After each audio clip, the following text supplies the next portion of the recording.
Nëse ke fjallën për në protest, jo, nuk mund të them që kishe diçka ndryshe. Janë të njëjtat thirrje, janë të njëjtat mesazhe. Protesta vazhdon të qëndrojë në formatin e saj qytetar, pra e distancuar nga politika,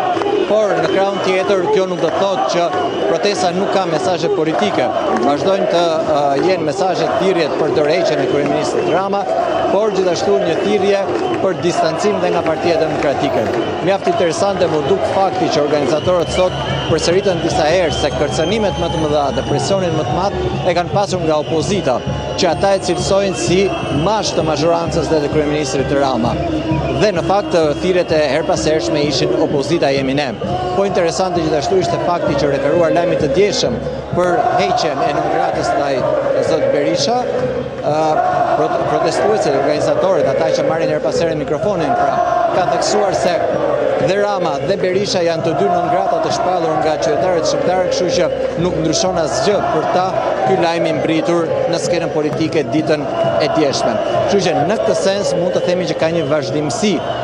sa i përket protestës. Por ngjante sikur kjo protestë në një farë mënyre ishte në një komunikim në distancë ditën e sotme nga njëri shesh në tjetrin mes protestuesve dhe kryeministrit. Një nga sloganet apo parullat e hasura më shpesh është se Shqipëria nuk është në shitje. Dhe interesante ishte që kryeministri duket sikur në distancë mundohet i kthente një përgjigje duke theksuar që të paktën me të, sipas Edi Ramës, Shqipëria asnjëherë nuk ka qenë në shitje.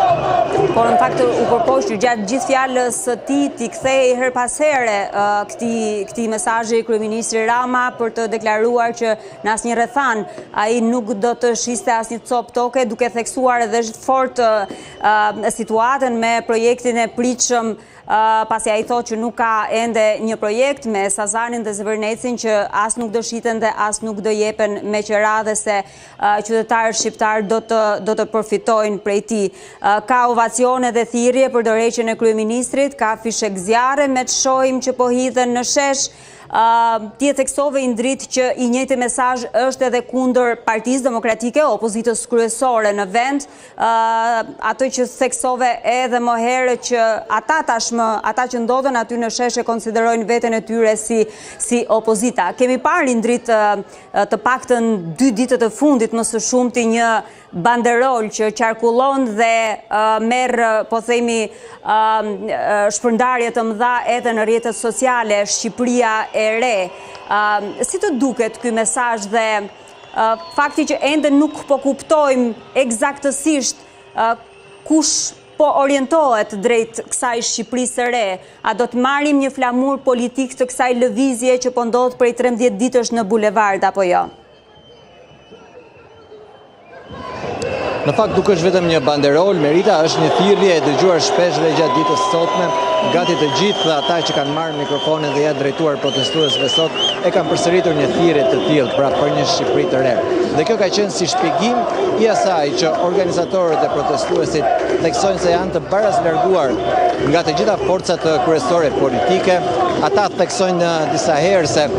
nuk është kjo një protestë kundër një personi apo një personi tjetër, pra nuk është thjesht një protestë kundër Edi Ramës apo Sali Berishës, nuk është një protestë ndaj Partisë Socialiste apo ndaj Partisë Demokratike, është një protestë sipas tyre kundër të gjithë këtij sistemi të ngritur në mbi më shumë se 30 vite demokraci. Është një lodhje thirrje e tyre ndaj një tranzicioni që duket sikur nuk ka marrë fund. Po të shikosh ka shpesh thirrje që vinë nga diaspora, është thënë që diaspora është nisur me automjete e organizuar për të bashkuar kësaj proteste dhe kur theksohet me automjete e kanë në sensin nuk kanë prerë bileta avioni që të vinë e të ikin shpejt, por po vinë me idenë për të qëndruar. Kështu që në këtë sens protestuesit përsërisin se kjo është një protestë kundër një sistemi të ngritur në mënyrë të padrejtë tashmë sipas tyre, ndaj kjo shpjegon thirrjen për një Shqipëri të re. Dhe ndoshta mund të jap shpjegim deri diku dhe asaj pyetjes tënde që me të drejtë thua kush do të ishte leadershipi, kush do të ishte flamuri i kësaj Shqipërie të re. Kjo në fakt është pyetja kryesore nga ky shesh, ka pasur gjatë këtyre ditëve thirrje her pas here dhe nga vetë organizatorët që protesta do duhet të marrë formë, do duhet të marrë strukturë, do duhet të marrë organizim